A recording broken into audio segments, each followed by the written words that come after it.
Bobby Fish is a bad dude. Former three-time Ring of Honor World Tag Team Champion and former television champion, Bobby can be seen every Wednesday on the USA Network competing for NXT, where he's also held the Tag Team Championships there. Bobby's so cool that he has action figures. Let's talk to Bobby right now about those action figures. Ian, how are you enjoying your quarantine? It's been pretty good. I've been talking to people about Little Plastic Man, and Sounds it's dirty. yeah, it's been great because you have a Little Plastic Man, and I got this after you said you were going out for bread and milk, and then all of a sudden you show up on the USA Network on Wednesday nights, and I miss you.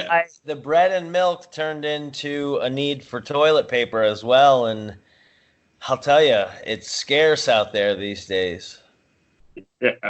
Yeah, it's tricky, man. My brother's down in Orlando. He said there was like no one on International Drive, which is crazy. Yeah, it's getting every day. It's like more stuff gets limited and taken away, and I just think, it's just the way of the world right now. That's the direction everybody seems to be headed. So I think just some states are getting there faster than others. The girls are still in New York State, and a lot of the stuff that they've already had taken away, I feel like it's starting to happen down here now. So I don't know. It's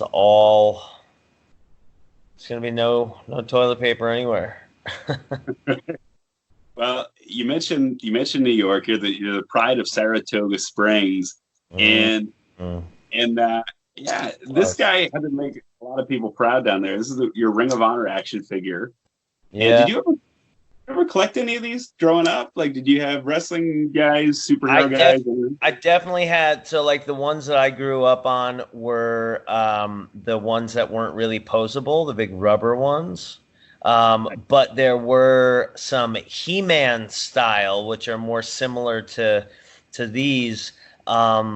More He-Man style ones of some of the AWA wrestlers. We're going way back. And so as a kid, I had come across some of those. But to be honest, G.I. Joe was always my go-to toy. And when somebody iggy'd me on the fact that you can put a little Phillips head screwdriver in and unscrew the screw of the G.I. Joe and take them apart, and then you can make your own figures, basically.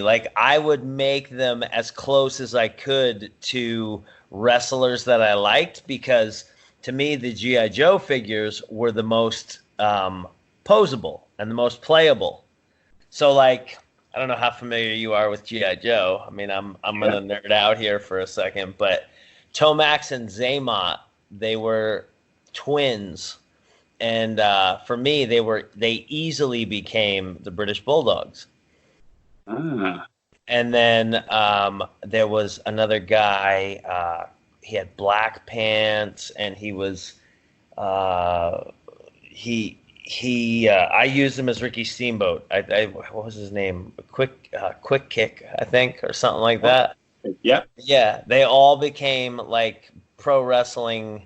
Whatever they looked the closest to. So yeah, I was definitely an action figure type of kid. That's what I loved that stuff. Was it weird when you yourself got one, and now you have multiples? The WWE NXT line. Yeah, really weird. Crazy weird to see that one that you have being the first one. And that they did a fantastic job with that. But to then get the WWE one that they made of us for NXT, which I have one here. I don't know how well you can make it out, but the face, because as I get older, I'm the spitting image of my father. Literally. I have a blanket sometimes that'll be on my bed, and it's my dad when he's, I think, in his 30s. And I've had people, it's when he was in his dress blues from the fire department, And I've had people mistake that for me dressed up for Halloween. They're like, "Oh, you were a cop for Halloween?" And I was like, "No, that's my father." We look that much alike, minus the beard. So to see how dead on they got the face was like astonishing to me. And for me to look at it, like, I know other, fans or whatnot are gonna see me and see the likeness, like, be hitting dead on there. But to me, it looks, I see my father. I see my father every time I look at these. That's incredible. What was the process like? Was there a head scan? Was it kind of like an MRI, or did they just have a? Yeah, WWE did a head scan. If I remember correctly, we went. There was maybe a trailer, a couple different ones that you stepped into, and they scanned, like, it was pretty meticulous, but it wasn't painful, obviously, and it wasn't as time consuming as you would expect. And you would go through a different array of expressions, similar to what you had to do for the video game, if I remember correctly. I don't know. Some of the stuff all kind of blends together, but yeah, it's when you start to see the pieces of this machine go to work, it's pretty amazing.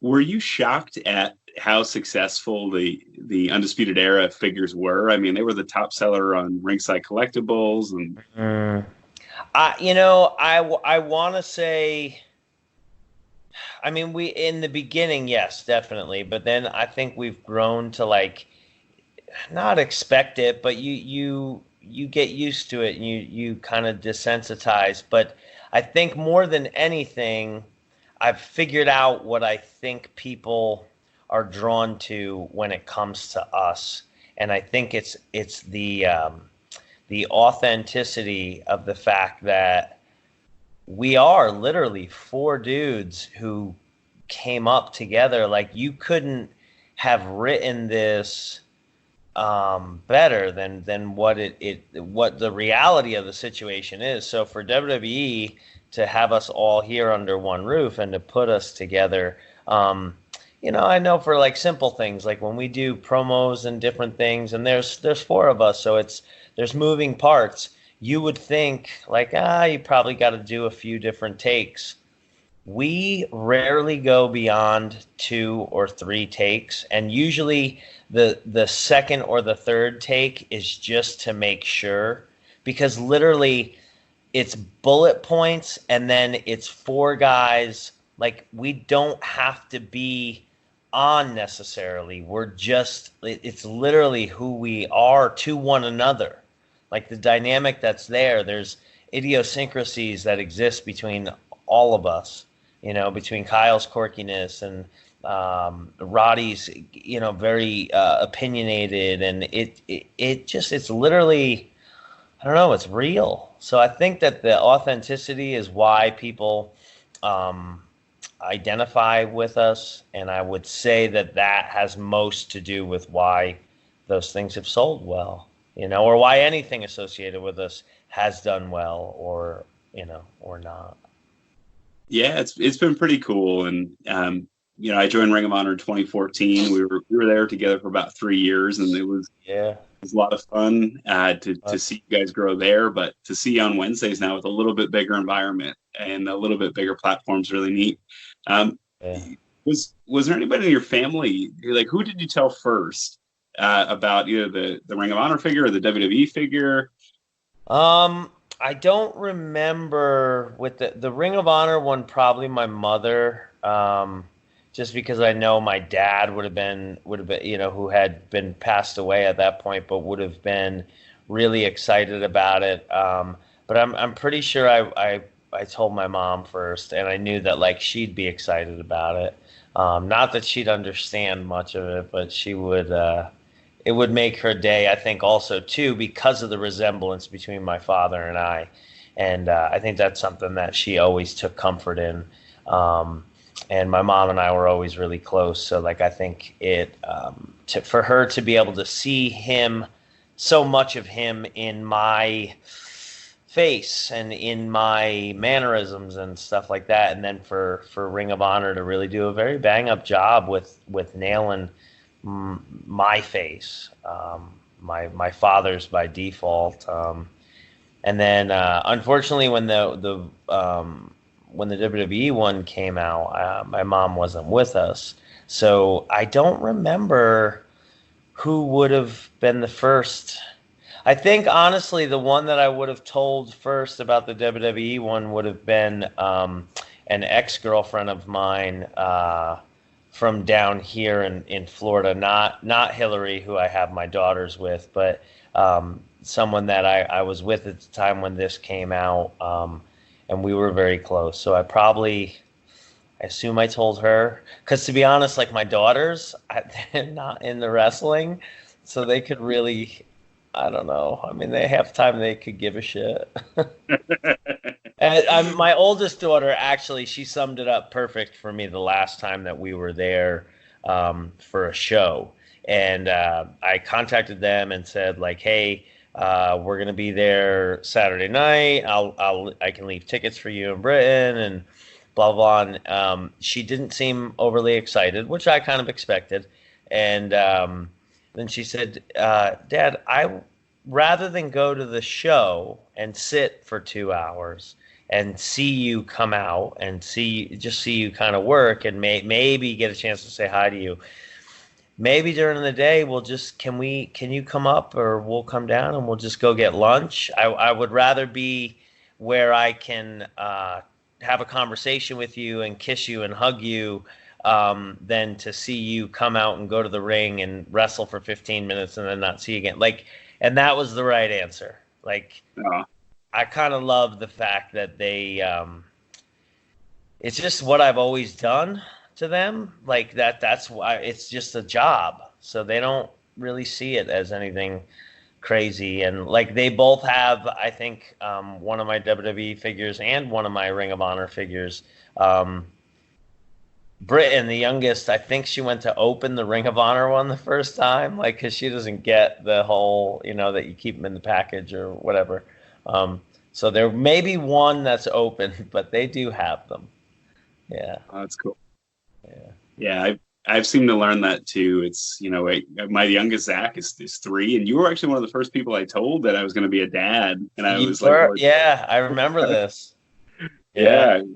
Is what's next, what happens, but the most fun memories I have are going to Disney World the day before we're in Florida, or going to the Baltimore Aquarium the morning of the Baltimore show. Yeah. So, totally. I had one of my favorite days was Coney Island when we did a Ring of Honor show, and I don't remember. My oldest daughter might have had something to do, but she was going to be gone, and it was just me and my youngest daughter. So usually I hang out with them together. Rarely do I get one-on-one time with either one, but this time it was just me and my youngest, Britain, and we went to the aquarium there. I think it was Coney Island. Yeah, and we went on. We did like the Coney Island, the roller coasters and all that stuff too.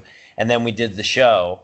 And again, she could really care less about the show, but she was like 10 years old at the time, and it's still to this day, it's one of my fondest memories with her. Oh, that's really cool. Well, I don't want to keep you too long, Bobby. I appreciate you taking the time to talk about these little plastic guys. It's no, man, it's my pleasure. It's been too long, Ian. It's been way too long. I'm happy to see all of your success and everything going well for you there with Ring of Honor, and I miss some of the boys there. I see Taven and Dalton on obviously with social media, you keep up with people, and a text here and there every once in a while. Or I see Lethal and Silas, 2 guys who I really always have very fond memories of our matches together. And actually, I see Josh Woods sometimes down here. Yeah, he's another Florida boy, and Josh and I have hung out a few times. He's another good one. Good egg. He is. Yeah, a lot of I think some big things are in the future for him. I'm excited. I hope so, man. He works hard, and I mean, talk about like just a stud athlete. Like shit. Yeah. Yeah, like that kid's pretty incredible. Absolutely. Well, again, I certainly appreciate your time, Bobby, and best of luck every Wednesday. I'm tuning in and keeping up with you guys, and yeah, maybe we'll do one of those. Remember back in Pro Wrestling Illustrated, they used to have those secret photos of the WCW guys and the W. Maybe we can do one of those one of these days. we could try to pull something like that off. I'd be happy to. Who knows when any of us are going back to work? Jesus. Yeah, right. It's crazy at this point. Might have to drive 16 hours. Yeah, you guys are off a while, huh? I thought Josh mentioned like a date way in the future. Yeah, through May now. So maybe I think the middle of June is the earliest we'll be back. So. Oh, wow. So strange. Yeah. So strange. Yeah. It's strange times. It is, but we'll get through it. Yeah. We have no choice. Yeah. Well, it's great catching up with you, Bobby. Yeah. Thank you so much. You too, man. I appreciate it. Talk to you soon. All right. See you later. Thanks again. Yes, sir. Bye. Bye.